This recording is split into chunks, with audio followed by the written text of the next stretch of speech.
Okay, can you hear me? Thanks for coming. When someone heard I was talking about seniors in the city, they thought it was about old men with trench coats, but that's not what this is about.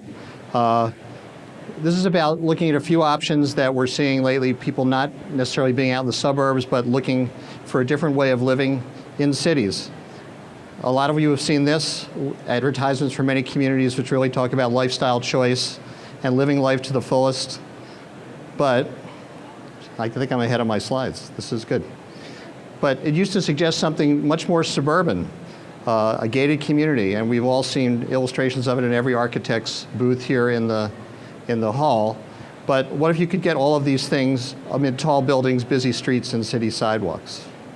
So, and what if all this could be found in the city? Self-actualization, esteem needs, social needs, biological needs, and safety needs. These are moving really fast. So I'm waiting for the next slide. This is good.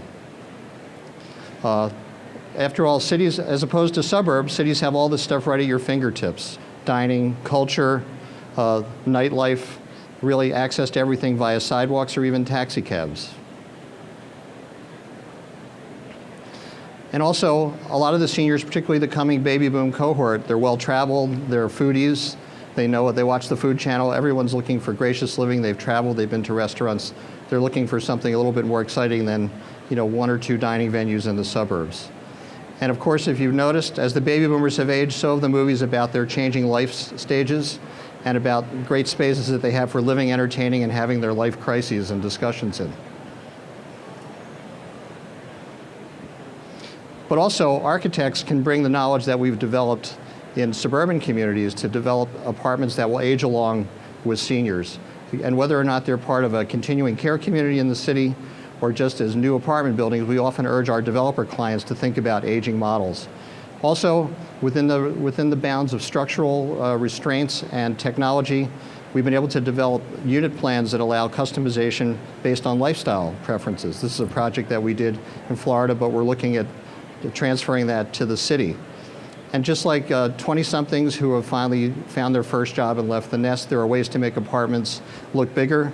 I work in New York City, space is at a premium. If you can have things that convert to give you more space, you can use those. Now, you don't have to move into a big urban area. A lot of what we're seeing is that new urbanism and development of sort of small towns based on traditional town planning have allowed parcels for senior living that let people live near Main Street or above the store. This is a project that we did in Scarsdale, New York. 24 apartments that are literally across the street from the train station. A lot of people sold their houses and just moved right into town. Very successful.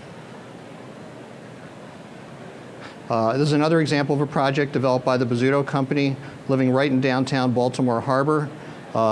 This is an active adult project, but as we all know, people who move into active adult projects are usually in their 60s to mid-70s, allowing people to be downtown.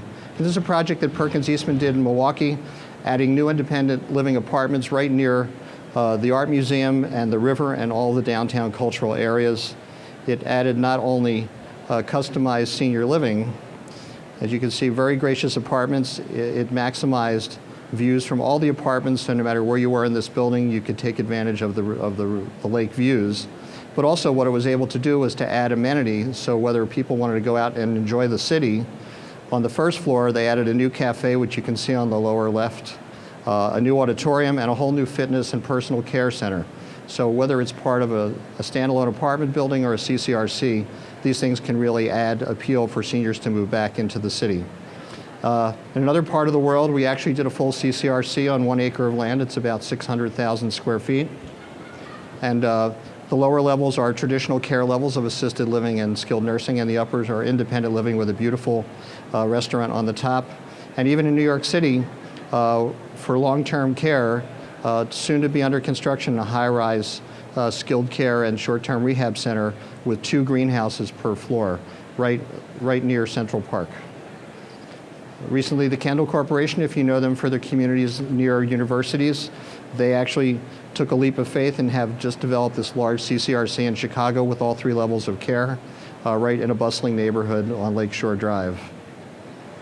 And then finally, if you don't want walls and want to stay in your own home, there are virtual CCRCs where people have developed networks to help them get services brought to their house and this is one of the first ones in Boston on Beacon Hill, if you're familiar with that area. So they're all different ways that seniors are finding ways to move into the city. Thank you.